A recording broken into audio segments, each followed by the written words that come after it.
তো এখন আমি আছি দার্জিলিং ম্যাল রোডের কাছে কাঞ্চনজঙ্ঘা ভিউ পয়েন্টে। আর এখানে আমার বাইক নিয়ে আমি এসেছি। আর বাইকে করে ম্যাল রোড থেকে তো চালিয়ে আসা যায় না, আমি হেঁটে হেঁটে বাইকটাকে এখানে নিয়ে এসেছি। এখানে শেরপা দাঁড়িয়ে আছে আর এর পাশেই রয়েছে সমস্ত বসার জায়গা আর কি। এখানে আপনি বসে বসে দেখতে পারেন আর পেছনেই কাঞ্চনজঙ্ঘা দেখা যাচ্ছে। আর এখান থেকে সম্ভবত রাশিয়া থেকে কিছু লোক এসছেন এখানে বাইক নিয়ে।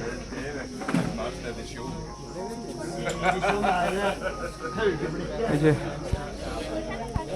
ওখানে রিয়া দাঁড়িয়ে আছে আর এখান থেকে পুরো রেঞ্জটা এরকম দেখা যাচ্ছে। এখানে সূর্য উঠেছে, আমরা সকাল দিয়ে আছি আর এখান থেকে ঠিক কাঞ্চনজঙ্ঘার ভিউটা এইভাবে আমি কাঞ্চনজঙ্ঘাকে দেখতে পাবো সেটা ছিল কল্পনার বাইরে, কারণ ওয়েদার খুব খারাপ ছিল দুদিন ধরে। আর এখন আমার পেছনে কাঞ্চনজঙ্ঘা, জাস্ট ভাবলেও অবাক লাগে, মানে স্বপ্নের মধ্যে মনে হচ্ছে আছি এরকম মনে হচ্ছে। ফাটাফাটি ওয়েদার, খুব ভালো লাগছে। নিজের বাইক নিয়ে যখন আমি এভাবে এসেছি এখানে, আর তার একটা অনুভূতি আলাদা।